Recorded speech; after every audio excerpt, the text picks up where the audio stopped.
إن الحمد لله نحمده ونستعينه ونستغفره ونؤمن به ونتوكل عليه ونعوذ بالله من شرور أنفسنا ومن سيئات أعمالنا ونعوذ بالله من شرور أنفسنا ومن سيئات أعمالنا ونعوذ بالله من شرور أنفسنا ومن سيئات أعمالنا من يهده الله فلا مضل له ومن يضلل فلا هادي له وأشهد أن لا إله إلا الله وحده لا شريك له وأشهد أن محمدا عبده ورسوله أما بعد فإن خير الحديث كتاب الله وخير الهدي هدي محمد صلى الله عليه وسلم وشر الأمور محدثاتها وكل محدثة بدعة وكل بدعة ضلالة وكل ضلالة في النار أو كما قال عليه الصلاة والتسليم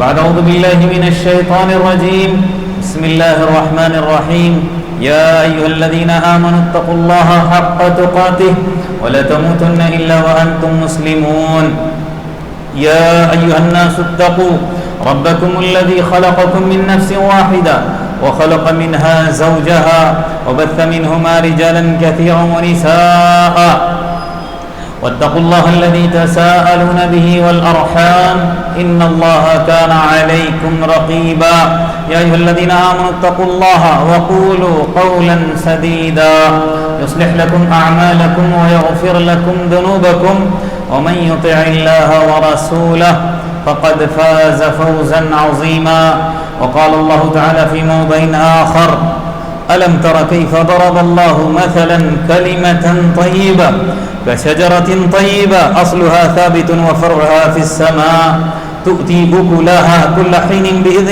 ربها ويضرب الله الأمثال للناس لعلهم يتذكرون رب اشرح لي صدري ويسر لي أمري واحلل عقدة من لساني يفقهوا قولي ربي زدني علما سبحانك لا علم لنا إلا ما علمتنا إنك أنت العليم الحكيم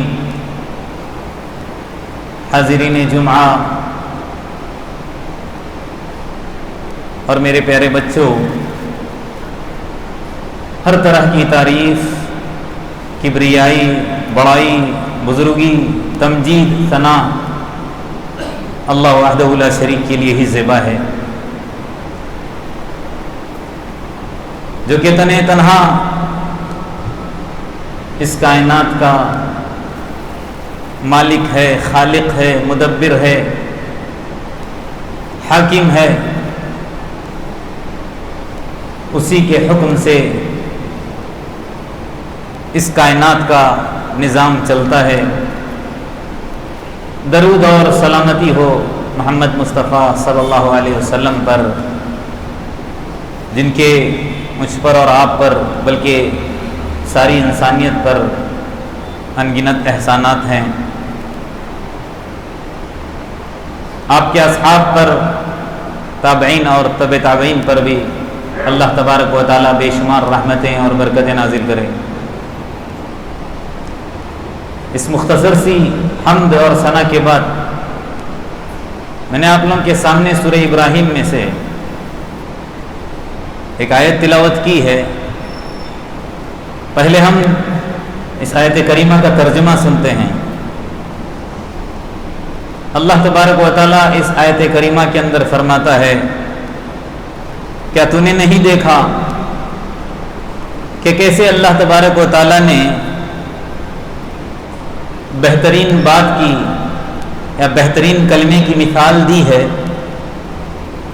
بہترین درخت کے ذریعے،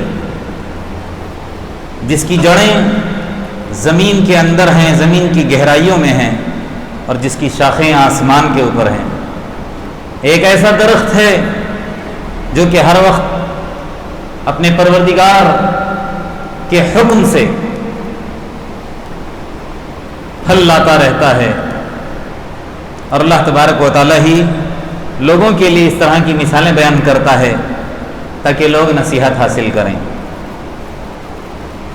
اللہ تبارک و تعالیٰ نے ہم لوگوں سے مخاطب ہو کر اس آیت کے اندر یہ بات سمجھائی ہے یا مثال دے کر یوں فرمایا ہے کہ کلمہ طیبہ ظاہر سی بات ہے کلمہ طیبہ سے مراد اسلام کا کلمہ ہوگا، ایمان کا کلمہ ہوگا، کلمہ لا الہ الا اللہ ہی ہے۔ اس کی مثال اللہ تبارک و تعالیٰ نے ایک ایسے درخت سے دی ہے، ایک ایسے درخت سے اس کی تشبیہ دی ہے جس کی جڑیں زمین کی گہرائیوں کے اندر ہیں اور جس کی شاخیں آسمان کے اوپر ہیں۔ ہم مثال دیتے ہیں ایسی عمارت کی جس کا فاؤنڈیشن مضبوط ہو، کبھی انسان کو ڈر اور خوف نہیں ہوتا کہ وہ عمارت ڈھا جائے یا گر جائے۔ ایسے ہی اللہ تبارک و تعالیٰ نے کلمہ لا الہ الا اللہ کی مثال دیتے ہوئے فرمایا کہ اس کی جڑیں اتنی گہرائیوں کے اندر ہیں، نہ اس کو ہوائیں، نہ اس کو آندھیاں، نہ اس کو طوفان، نہ اس کو سیلاب، کوئی بھی اس کو گرا نہیں سکتا۔ اور جس کی شاخیں آسمان سے باتیں کرتی ہو، ظاہر سی بات ہے کوئی اس کو جھکا بھی نہیں سکتا۔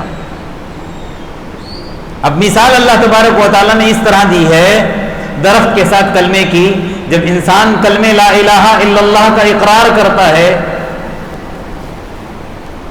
کلمہ توحید کا اقرار کرتا ہے، اس کے اوپر ثابت قدم رہتا ہے، تو اس کی مثال بھی ایسے ہے۔ مومن کی مثال بھی ایسے ہے کہ دنیا کے اندر کیسے بھی حالات کیوں نہ آئیں، کیسے حوادثات پیش کیوں نہ آئیں، دنیا کا نظام کیسے ہی کیوں نہ چل رہا ہو، لیکن اس جو موحد یا بندے مومن کے اوپر آج تک نہیں آتی، کوئی حالات، کوئی حادثات اس کو اس کلمے سے ہٹا نہیں سکتے، اس کو ڈاواڈول نہیں کر سکتے۔ یعنی موحد کی مثال اللہ تبارک و تعالیٰ دیتے ہوئے فرما رہا ہے کہ جب انسان کلمہ توحید کا اقرار کرتا ہے تو بے خوف ہو جاتا ہے، وہ بے خطر ہو جاتا ہے، دنیا کی کوئی پریشانیاں اس کو زیر نہیں کر سکتی، وہ کسی حالات سے گھبراتا نہیں ہے، کسی کے سامنے کھڑا ہونے کے لیے کبھی بھی ڈر اور خوف محسوس نہیں کرتا، کیونکہ اس کی جڑیں ہی اتنی گہرائیوں کے اندر ہیں اور اس کی شاخیں آسمان تک ہیں کہ وہ کوئی سیلاب یا کوئی طوفان اس کو گرا نہیں سکتا۔ اس درخت کی جیسا ہی ہے اس بندے مومن کی مثال جو موحد ہے۔ شرک، بدعات، خرافات کبھی بھی اس کے اندر وہ ملوث ہو ہی نہیں سکتا جب وہ حقیقت اتر جاتی ہے۔ میں تفصیل میں نہیں جانا چاہتا، آپ اگر سیرت کا مطالعہ کیے ہوں گے تو صحابہ کرام کے بارے میں آپ لوگوں کو معلوم ہوگا اسلام سے پہلے ان کے حالات کیسے تھے۔ جب انہوں نے کلمہ لا الہ الا اللہ کا اقرار کیا تو کیسے ٹھوس اور کیسے پہاڑ کے جیسے ہو گئے ایمان کے اندر، اسلام کے اندر، کہ کوئی بھی طاقت ان کو کبھی بھی زیر نہیں کر سکتی۔ اور پھر آگے اللہ تبارک و تعالیٰ دوسری بات اس کے اندر بیان کرتے ہوئے فرما رہا ہے تؤتی اکلھا کل حین باذن ربھا، اپنے رب کے حکم سے ہر وقت یہ پھل دیتا رہتا ہے۔ دنیا کے اندر کوئی بھی ایسا درخت نہیں ہوگا جو سال کے 12 مہینے پھل دیتا ہو۔ آپ کسی بھی درخت کو لے لو، کوئی نہ کوئی ایسا وقت اس کے اوپر رہے گا کہ بیچارہ خاموش رہے گا، پھل اس کے اوپر لٹکتے نظر نہیں آئیں گے آپ کو۔ ہر ایک درخت کے ساتھ موسم جڑا ہوا ہے اور اس موسم کے حساب سے اس میں پھل لگتے ہیں، لیکن اللہ تبارک و تعالیٰ نے مثال دی ہے اس درخت کی، کلمہ طیبہ کی، کہ ہر وقت پھل دیتا رہتا ہے، کوئی گھڑی، کوئی وقت اس کے لیے طے نہیں ہے، دن رات ہر وقت یہ کیا کرتا ہے، درخت پھل دیتا رہتا ہے۔ یعنی کہ جب بندہ مومن کلمہ توحید کا اقرار کرتا ہے تب عبادتیں کیا، معاملات کیا، اخلاقیات کیا، کبھی بھی اس کے اندر وہ پیچھے نہیں ہٹتا۔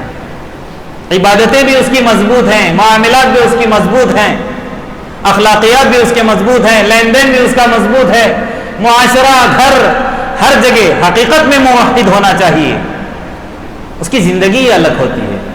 جو موحد ہوتا ہے اس کی زندگی اور اغیار کی زندگی کے اندر زمین آسمان کا فرق ہوتا ہے۔ ہر جگہ اس کی زندگی کے اوپر، موحد کی زندگی کے اوپر توحید کا اثر رہتا ہے۔ وہ جھوٹ بولنے سے گھبراتا ہے، وہ زنا کرنے سے گھبراتا ہے، شراب پینے سے گھبراتا ہے، غلط کام کی طرف، غلط خیالات کی طرف، افکار کی طرف اس کا دھیان جاتا ہی نہیں ہے۔ یہی ہے اس کا مطلب کہ ہر وقت پھل دیتا رہتا ہے۔ کیا مطلب؟ توحید کا جب اثر چڑھ جاتا ہے، رنگ چڑھ جاتا ہے، تو برائیوں سے اپنے آپ محفوظ ہو جاتا ہے، اپنے آپ وہ اپنی حفاظت کرنا شروع کر دیتا ہے۔ لیکن کب؟ جب توحید کا رنگ صحیح معنی میں اس پر چڑھنا چاہیے، زبان کی حد تک نہیں جو آج کل ہماری زبان میں ہے، حلق سے اترنا چاہیے۔ ہم چھوٹی چھوٹی بات پر گھبرا جاتے ہیں، خوف کھا جاتے ہیں، ہمارے قدم ڈاواڈول ہو جاتے ہیں، ڈگمگانے لگتے ہیں۔ آج کے خطبے کے اندر میں چند باتیں توحید ہی کے اثر کے تعلق سے بیان کروں گا۔ دعا کریں کہ اللہ تبارک و تعالیٰ میری زبان سے حق بات نکلوائے۔ نئے توحید کے اثرات انسانی زندگی کے اوپر کیسے پڑتے ہیں وہ سنتے چلیں۔ سب سے پہلی بات، جب انسان کلمہ لا الہ کا اقرار کرتا ہے تو اس کے جینے کا طریقہ ہی الگ ہو جاتا ہے۔ جب تک انسان کلمہ توحید کا اقرار نہیں کرتا، حقیقت میں وہ مومن نہیں ہوتا، تو وہ حجر کے سامنے، شجر کے سامنے، پیڑ پودوں کے سامنے، نباتات جمادات کے سامنے اپنے آپ کو جھکاتا ہے۔ ان کا خوف ان کے دلوں، اس کا خوف اس کے دلوں کے اندر رہتا ہے۔ وہ قبر نہیں دیکھتا، وہ شجر حجر نہیں دیکھتا، ان سے اپنی منتیں مانگنے لگتا ہے۔ لیکن جب کلمہ توحید کا اقرار کرتا ہے، جب وہ بندہ مومن بن جاتا ہے، جب حقیقت میں توحید اس کے حلق سے اتر جاتی ہے، تب یہ دنیا، اب تھوڑی دیر پہلے یہ جھک رہا تھا، یہ اس کے سامنے ہیچ معلوم ہوتی ہے۔ دنیا اس کو ادنا سی لگنے لگتی ہے۔ اور حقیقت ہے کہ دنیا کے اندر اگر کوئی قیمتی ہے تو یہ انسانی ہے۔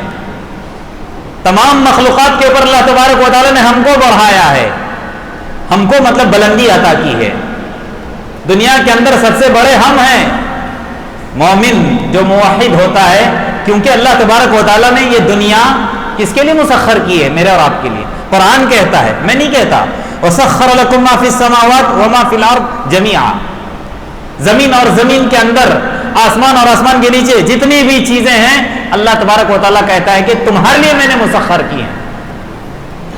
اے انسانوں، یہ تمام چیزیں تمہارے لیے بنائی گئی ہیں، تم اپنی قیمت کو سمجھو۔ لیکن تم کو کس کے لیے بنایا گیا ہے یہ بھی ذرا سوچو۔ اللہ نے دنیا اور دنیا کی تمام چیزیں ہمارے لیے بنائی۔ ان تماموں کے سامنے اللہ تبارک و تعالیٰ نے ہم کو سربلند کیا، ہماری قیمت کو بڑھا دیا، کہا کہ لقد خلقنا الانسان فی احسن تقویم۔ لیکن ہم کیوں پیدا کیے گئے ہیں؟ ہم کو اللہ تبارک و تعالیٰ نے اپنی عبادت کے لیے بنایا ہے، ہم کو اللہ تبارک و تعالیٰ نے آخرت کے لیے بنایا ہے۔ ان الدنیا خلقت لکم وانکم خلقتم للآخرہ۔ اللہ کے رسول فرماتے ہیں کہ دنیا تمہارے لیے بنائی گئی ہے، دنیا کی چیزیں تمہاری خدمت کے لیے، اور تم آخرت کے لیے بنائے گئے ہو، تم اللہ کی عبادت کے لیے پیدا کیے گئے ہو۔ اس لیے اللہ کے رسول صلی اللہ علیہ وسلم نے ایک جگہ کیا فرمایا کہ انسان کتنا بڑا ہے، کتنا بلند ہے، کتنا قیمتی ہے، کتنا وزنی ہے، جب تک یہ انسان سے مراد مومن موحد، یاد رکھ لیجئے، سرکش اور مشرک اور کافر نہیں، باغی نہیں، اس کی حیثیت کچھ بھی نہیں ہے۔ کیونکہ اللہ نے کیا فرمایا؟ ہم کالانعام بل ہم اضل۔ جب وہ اللہ کی عبادت سے ہٹ جاتا ہے تو اس کی مثال تو جانور کیا، چوپائے کیا، اس سے بھی گیا گزرا ہے۔ تو اللہ تبارک و تعالیٰ نے، اللہ کے رسول صلی اللہ علیہ وسلم نے کیا فرمایا کہ یہ انسان کتنا قیمتی ہے مومن، کہ جب تک یہ دنیا کے اندر سانسیں لیتا رہے گا، اس دنیا کے اندر اللہ اللہ کہنے والا ایک بھی بندہ باقی رہے گا، اللہ قیامت کو قائم نہیں کرے گا۔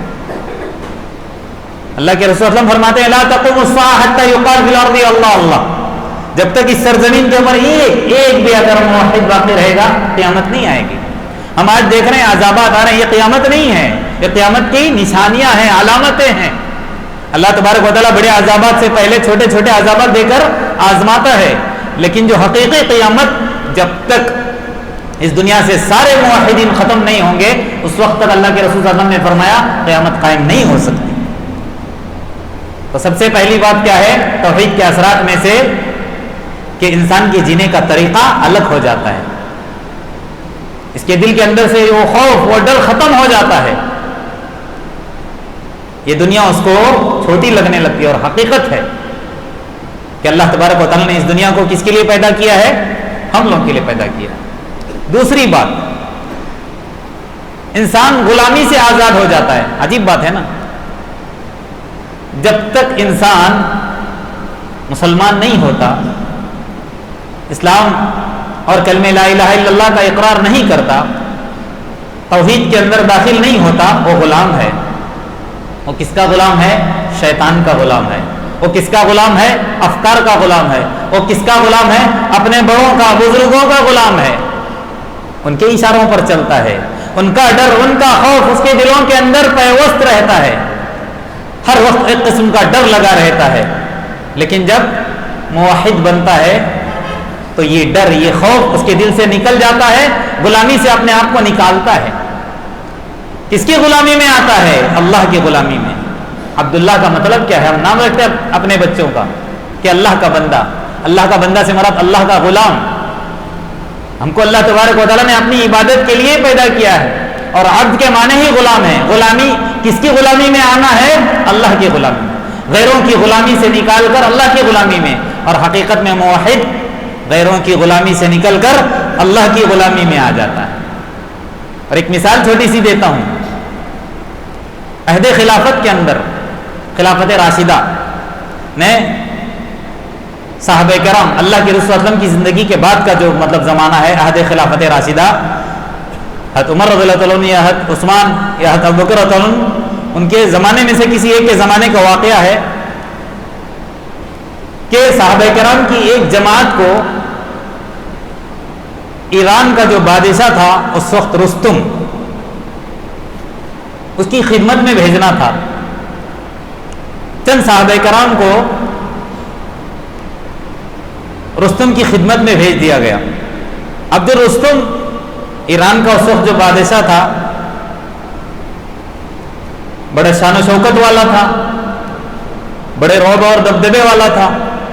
اللہ تبارک و تعالیٰ نے دنیا عطا کی تھی. آپ لوگ جانتے ہیں روم اور فارس اس زمانے کے اندر کیسے مالدار ہوا کرتے تھے. تو رستم کے پاس بہت ساری دولت تھی. جب اس کو اس بات کا علم ہوا کہ چند صحابہ، چند اللہ کے رسول صلی اللہ علیہ وسلم کے ساتھی مجھ سے ملنے آ رہے ہیں، تو اس نے اپنے جو دربار کو بہت خوب طریقے سے سنوارا، سجایا. کیوں؟ تاکہ جب یہ بدو لوگ آئیں گے، اس کے ذہن کے اندر بدو تھے لیکن اس کو کیا معلوم تھا کہ وہ صحابہ بن چکے ہیں. اللہ تبارک و تعالیٰ نے ان کو سربلندی عطا کر رکھی، اس کو معلوم نہیں تھا. اس نے اپنے دربار کو بہت خوب اچھے طریقے سجایا، سنوارا، اس لیے تاکہ جب وہ آ جائیں تو ان کے دلوں کے اندر رعب اور دبدبا میری شان و شوکت کا، میرے اسٹیج اور میرے تخت کا بیٹھے، وہ مبہوت ہو جائیں اور پھر اپنے مطلب جس کے اوپر وہ ثابت قدم ہے اس کلمے سے ہٹ کر میری طرف آ جائیں. اس نے اپنے کس کو سنوار دیا؟ اپنے تاج اور تخت کو، اور اپنے جو اسٹیج تھا اس کو سجا دیا. بلکہ یوں سمجھ لیجیے اپنی پوری سلطنت کو اجاگر کر دیا، بہت خوبصورت بنا دیا. اب اس زمانے کے اندر جو صحابہ کرام اس کی خدمت میں گئے تھے، چند صحابہ میں سے ایک صحابی کو جن کو ذمہ دار بنا دیا گیا تھا، امیر بنا دیا گیا تھا، ان کا نام ربیع ابن عامر. ہائٹ کے حساب سے بڑے پستقت تھے، کوئی لمبے چوڑے نہیں تھے، چھوٹی قد والے تھے، جن کے ہاتھ میں نیزہ تھا تقریباً سمجھ لیجیے ان کی ہی ہائٹ کا. جب اس کے دربار میں پہنچے، دیکھیے یہ ہوتا ہے بندے موحد، بندے مومن.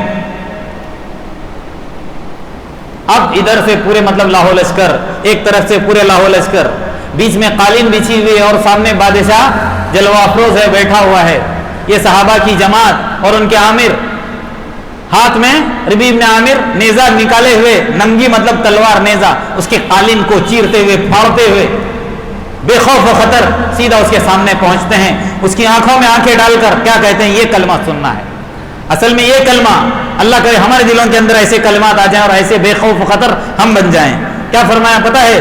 جئنا لنخرج العباد من عبادت العباد الى عبادت اللہ، الى عبادت اللہ وحدہ، ومن جور الادیان الى عدل الاسلام، ومن ضیق الدنیا الى سعۃ الاخرہ. کیا فرمایا؟ بادشاہ سن، تو کیا سمجھا کہ اتنا خوبصورت مطلب بنا کر ہم کو مبہوت کرے گا، اپنی طرف ہم کو دعوت دے گا؟ نہیں، ہم تیرے پاس کیوں آئے؟ سن لے، جئنا، ہم آئے ہیں، لنخرج العباد من عبادت العباد، بندوں کو بندگی کی عبادت سے نکالنے کے لیے. جو لوگ تیرے سامنے جھک رہے ہیں ان کو تیرے سامنے سے ہٹانے کے لیے ہم آئے ہیں. بندوں کو بندے کی عبادت سے نکال کر الی عبادت اللہ وحدہ، ایک اللہ وحدہ لا شریک کی عبادت کی طرف دعوت دینے کے لیے آئے ہیں. کسی روایت کے اندر آتا ہے اس نے کہا اللہم ابتعثنا لنخرج من عبادت العباد الى عبادت اللہ وحدہ، اللہ نے ہم کو بھیجا ہے، اللہ نے ہم کو نکالا ہے تاکہ تم لوگوں کو ہم بندگی کی عبادت سے نکال کر، بندوں کی عبادت سے نکال کر ایک اللہ کی طرف بلائیں، اس لیے ہم تیرے دربار میں، یہ بے خوف و خطر۔ اور آگے کیا فرمایا، من جور الادیان، اور یہ جو دین دنیا بھر کے تم لوگ بنائے ہوئے، اصل دین تو کون ہے، ان الدین عند اللہ الاسلام، یہ جو تم دنیا بھر کے مذاہب بنائے ہو اس کے ظلم سے، اس کی زیادتی سے لوگوں کو نکال کر الی عدل الاسلام، ایک اسلام کی انصاف کی طرف ہم دعوت دینے کے لیے آئے ہیں، ومن ضیق الدنیا، اور دنیا کی جو دامنی ہے، جو تنگی ہے، جو تاریکی ہے، اس سے نکال کر لوگوں کو آخرت کی وسعت کی طرف ہم دعوت دینے کے لیے آئے ہیں۔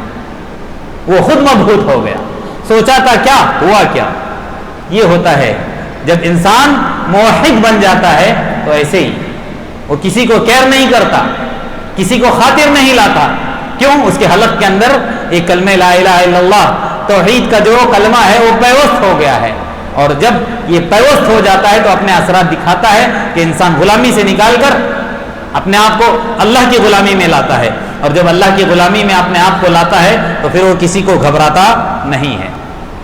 تیسری بات، اس توحید کے اثرات جب مومن کی انسانی زندگی پر پڑتے ہیں، جس میں سے تیسری بات کیا ہے، توہمات سے آزادی، اور اس کے اندر ہم سبھی لوگ ملوث ہیں۔ کیا مطلب ہے توہم کا، وہم، کس بات کا وہم؟ وہم اس بات کا کہ بسم اللہ کر کے آدمی گھر سے نکل گیا، اپنے آپ کو مسلمان کہتا ہے، جیسے ذرا دوری پر گیا سامنے سے کالی بلی گزر گئی اس کے، اب وہ کیا سمجھتا ہے، کالی بلی نے میرا راستہ کاٹ دیا، اب تو میرا سفر ختم، بہتر یہ کہ میں واپس چلا جاؤں، اب میں جس کام کے لیے نکلا ہوں ہو سکتا ہے کہ وہ میرا کام بنے یا نہ بنے، یہ وہم ہے۔ یا یوں کہ ہاں میرے گھر کے پاس آج رات میں کتا زور زور سے رو رہا تھا، چلا رہا تھا، کہیں کچھ حادثہ نہ پیش آ جائے، یہ توہمات، یہ وہم۔ اس طرح کا عقیدہ جب توحید انسان کے دلوں کے اندر پیوست ہو جاتی ہے تو اس سے اپنے آپ کو بچاتا ہے، چاہے بلی گزرے، گدھا گزرے، کچھ بھی گزرے، وہ کیا کر کے نکلا ہے، بسم اللہ توکلت علی اللہ، اللہ کے توکل پر نکلنے کے بعد نہ بلی، نہ الو، نہ کتا کچھ نہیں کر سکتے۔ یہ عقیدہ کس نے؟ شیطان نے ہمارے دلوں کے اندر بٹھایا ہے۔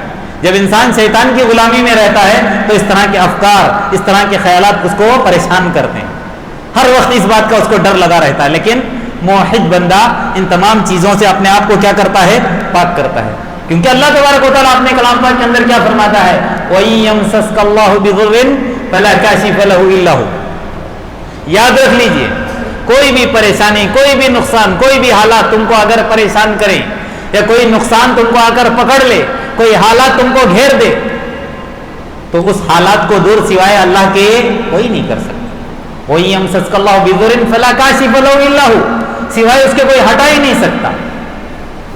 پریشانی اس نے دی ہے، پریشانی کون دور کرے گا؟ وہی دور کرے گا۔ وَإِن يُرِدْكَ بِخَيْرٍ فَلَا رَادَّ لِفَضْلِهِ، اور اگر اللہ تمہارے ساتھ بھلائی کا معاملہ کرنا چاہے تو کوئی تمہارے ساتھ برا بھی نہیں کر سکتا، چاہے جتنا جادو ٹونا کرنے کی کوشش کریں، جتنا تم کو مارنے کی کوشش کریں، ان کے تمام مکر اور فریب ختم ہو جائیں گے، کیونکہ اللہ تبارک و تعالیٰ تمہارے ساتھ برا نہیں چاہتا۔ آج ہوتا ہے، کتنے لوگ حسد کرتے ہیں، جلن کرتے ہیں، نہ جانے کیا کیا کرنے کی کوشش کرتے ہیں، اگر فلانے بندے کے مقدر میں اس کا حسد اگر اثر کرنا ہے تبھی کرتا ہے، ورنہ نہیں۔ اللہ تبارک و تعالیٰ قرآن کے اندر فرماتا ہے، اور ہم ہمیشہ نماز کے بعد جب سلام پھیرتے ہیں تو کیا پڑھتے ہیں، اللہم لا مانع لما اعطیت، خالی زبان کی جمع خرچی نہ کریں، سمجھ کر پڑھیں۔ کیا مطلب ہے، اللہم لا مانع لما اعطیت، اللہ جس کو تو دے اس کو کوئی روک نہیں سکتا، ولا معطی لما منعت، اور جس کو تو نہ دینا چاہے اس کو کون ہے دے سکتا ہے۔ تو یہ ہمارا عقیدہ ہونا چاہیے۔ توحید کے اثرات یہی ہیں، جب انسان توحید کے اوپر آ جاتا ہے اور سچا پکا موحد بن جاتا ہے تو اس طرح جو وہم ہوتا ہے انسان کا، گندے خیالات، وہ ختم ہو جاتے ہیں۔ ایک واقعہ بڑا مشہور ہے، تاریخی کتابوں کے اندر آتا ہے اور آپ لوگوں نے سنا بھی ہوگا، دریائے نیل کا واقعہ۔ مصری لوگوں کا یہ عقیدہ تھا کہ ہر سال کے آخر میں دریائے نیل کا پانی کم ہو جاتا تھا، سوکھ جاتا تھا، تو یہ لوگ دریائے نیل کا پانی واپس لانے کے لیے وہ کیا کرتے تھے پتہ ہے، ایک خوبصورت سی